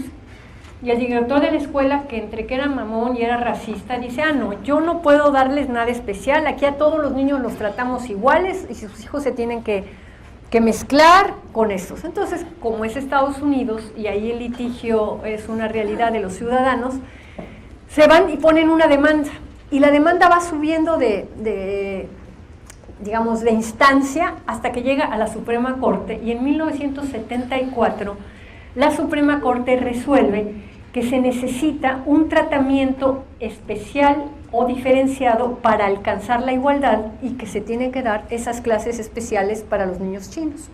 Entonces, ese es un caso que toma Minow, y el otro caso que toma es que a principios de los años 70, en una escuela en Brooklyn, había varios niños, como 8 o 10 niños con una discapacidad, y el director de la escuela había puesto a todos los niños discapacitados en un mismo salón. Entonces tú tenías mezclado a una niñita sorda, a un niño con parálisis cerebral, a un niño que estaba en silla de rueda, de distintas edades, todos en un salón. Entonces llegaron los papás y les dijeron, oiga, mi hijo tiene 6 años, métalo a primer año con los demás niños, no importa que sea sordo, él va a agarrar la onda, o mi niña tiene 8 años, no importa que tenga parálisis cerebral, ella entiende todo. Y también el director o directora de la escuela dijo, ni madre, son niños especiales y necesitan un tratamiento especial. Bueno, pues los papás agarraron abogado, se fueron al litigio y ganaron la Suprema Corte en 1976, ¿me pones? Y dijo, las personas que tienen una diferencia tienen derecho a un tratamiento igualitario. Entonces hay dos resoluciones de la Suprema Corte, la que dice que se necesita un tratamiento especial y diferenciado para alcanzar la igualdad, y la que dice las personas que tienen una diferencia tienen derecho a un tratamiento igualitario. ¿La que sigue? Entonces este dilema de la diferencia consiste en que tanto ser ciegos a la diferencia, como en el caso de los chinitos, como centrarse en ella, como en el caso de los discapacitados, pueden recrear y agrandar la diferencia. Por eso se necesita ser consciente del dilema de la diferencia y comprender que la diferencia requiere al mismo tiempo abordajes y tratamientos especiales y abordajes y tratamientos igualitarios. Y este dilema se aplica a todos los grupos con diferencias, mujeres, indígenas, personas discapacitadas, personas LGBT, o sea, donde haya diferencia hay que tener ese cuidado, ¿no? Y entonces, la que sigue, por favor. Regresando a qué es esto del enfoque de género. Es una forma de abatir desigualdades arcaicas entre mujeres y hombres, entre personas heterosexuales y personas homosexuales y transexuales, en el ámbito privado y en el ámbito público. Y requiere que se tome conciencia de la violencia simbólica heterosexista y que se diseñen acciones afirmativas para nivelar la situación de las personas que trabajan en el ámbito familiar, privado y sexual. La que sigue. Entonces, quiero ir cerrando con esto para seguir con las preguntas y con las intervenciones, pero quería llegar a esta parte. Hay una feminista de la India que vive en Estados Unidos que se llama Gayatri Spivak, que habla del fetiche de la identidad y explica cómo todo este, digamos, surgimiento de las diversas identidades que tuvo una razón de ser durante los 70s, los 80s y los 90s, llega un momento en donde también se vuelve un obstáculo para compartir cuestiones ciudadanas comunes, porque cada grupo reivindica su diferencia. Y habla de la importancia de desfetichizar las identidades, que las sexuales, las raciales, las religiosas, las nacionales, y que es la gran tarea para construir sociedades más igualitarias y menos discriminadoras. Y el tema es que todas las personas somos derechos humanos, todos somos seres humanos y todas tenemos derechos humanos. Entonces, ¿qué me importa si tu piel es más oscura o si te vas a la cama con hombre o con mujer o con tal? Y entonces en los derechos humanos están los derechos económicos y sociales y culturales también, ¿no? Que han sido resistidos por la mayoría de los gobiernos a asumirlos como derechos humanos, pero que también tenemos que empezar a cambiar un poco la lógica y entender que el hecho de que seamos seres humanos es lo que nos va a permitir procesos colectivos, procesos de coaliciones, de alianzas, para cambiar, digamos, la producción de inhumanidad del sistema en que estamos viviendo, en donde es muy importante aferrarte a la etiqueta, ¿no? Entonces, digamos, a lo largo de la intervención, lo que he querido hacer es plantear cómo surge la categoría género, plantear que eso habla de una lógica cultural, que es muy difícil porque tiene este sinónimo en español también con género masculino hombres y género femenino mujeres, y que habría que no hablar de los géneros, sino de los sexos o de los seres humanos sexuados, ¿no? Y dejar el género para referirse a esta lógica cultural que vamos introyectando vía los hábitos, vía la violencia simbólica, vía todo el proceso de reproducción, pero sobre todo este orden simbólico que traemos totalmente introyectado. Y que frente a eso, la propuesta de equidad, que es igualdad con reconocimiento de las diferencias, ha permitido que los gobiernos puedan hacer acciones afirmativas. Las acciones afirmativas, la primera vez que surgen con ese nombre en el mundo es con Kennedy en Estados Unidos en 1961, y tuvieron un origen que tenía que ver con cuestiones laborales al principio. Después de que en Estados Unidos se abole la esclavitud de los negros y que a principios del siglo la Suprema Corte de Justicia dice que los negros y blancos son iguales, pero que tienen que tener espacios diferenciados, separados, viene todo lo que se llamó la política de segregación, que fue de separarlos, ¿no? Estaban los restaurantes con la entrada para negros y con la entrada para blancos, y baño para negros y baños para blancos, y las zonas de las ciudades estaban separados los negros y los blancos. En 1954 los negros se organizan desde principios del siglo XX, y hasta 54 la National Organization for Colored People, ¿no?, logra que se cambie esa resolución de la Suprema Corte, y que en vez de que sean iguales pero separados, que se diga son iguales y se pueden mezclar. Y empezó todo un proceso. ¿Se acuerdan? Hace 2 años se cumplió la detención de esta mujer Rose Park, la negra que se sentó adelante en el autobús, y tuvieron que las escuelas públicas que estaban pues en zonas de negros y en zonas de blanco, mezclar a los niños, los llevaban en autobuses, hubo todo un rollo. Pero los negros empezaron a entrar a las universidades, y resulta que estudiaban la carrera, y cuando salían de la carrera no existían como profesionistas. Y con la administración demócrata de Kennedy lo que ven es que, por ejemplo, en California el 20% de los médicos que se graduaban de médicos eran negros, y tú llegabas a los hospitales públicos y no había un solo negro médico, sino que los tenían de enfermeros, de camilleros, de choferes, pintando bardas o eso. Entonces Kennedy instala esta cosa de acción afirmativa y dice: todas las instancias federales del gobierno federal tienen que reconocer los porcentajes, y si hay un 20% de negros médicos en los hospitales de California, tiene que haber 20% de médicos negros, y si hay tal. Entonces las acciones afirmativas empiezan en el campo laboral.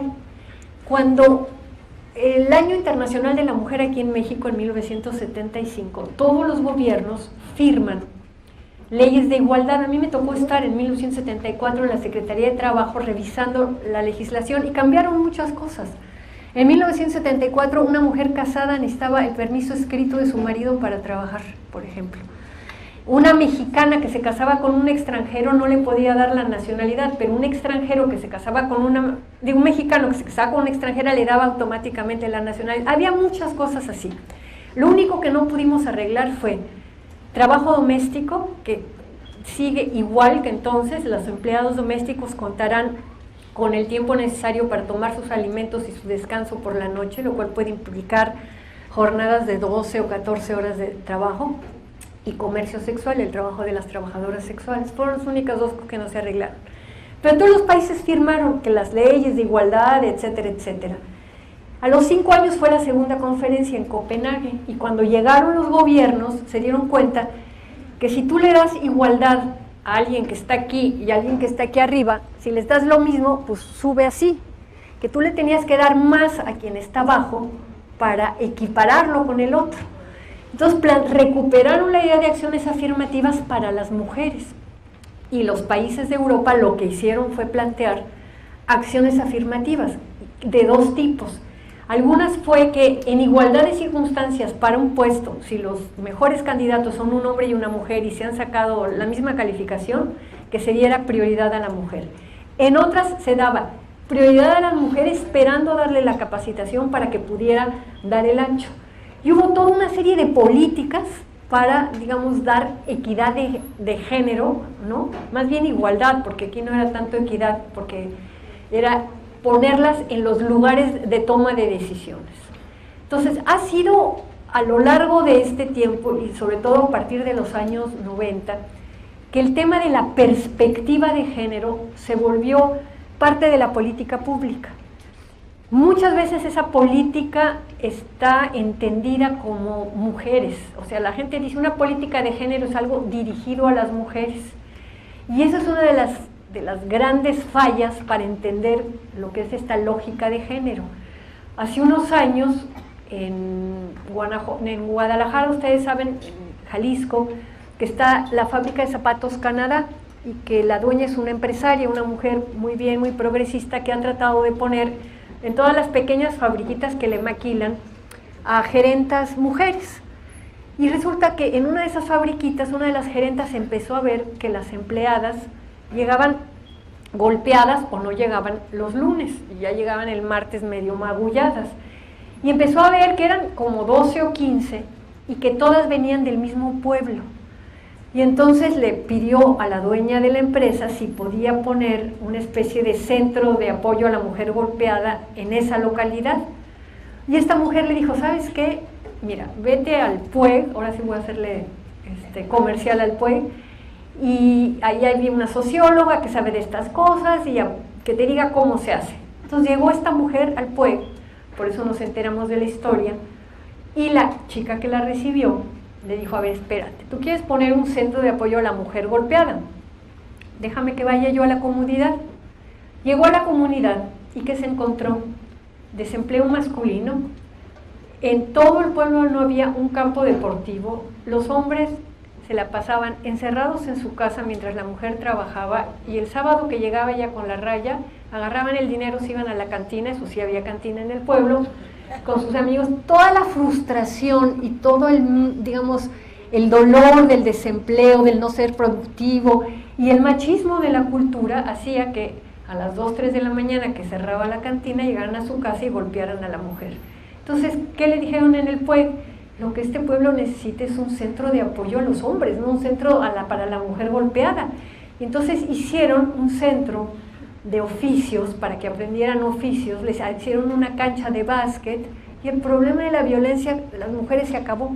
Entonces, si la perspectiva de género lo que tiene que tener siempre es esta mirada relacional, tú no puedes ver un problema solo de las mujeres, ¿qué pasa con los hombres? O solo de los hombres y no ver qué pasa con las mujeres. Entonces, el usar género como mujeres, que es una de las, digamos, consecuencias de esta moda de la perspectiva de género, pues no es ni decir mexicanas y mexicanos, niñas y niños, ¿no? Pero sí es entender las causas sociales y relacionales de algo que venimos arrastrando muchísimo tiempo y que está, digamos, cubierto bajo este paraguas del orden simbólico.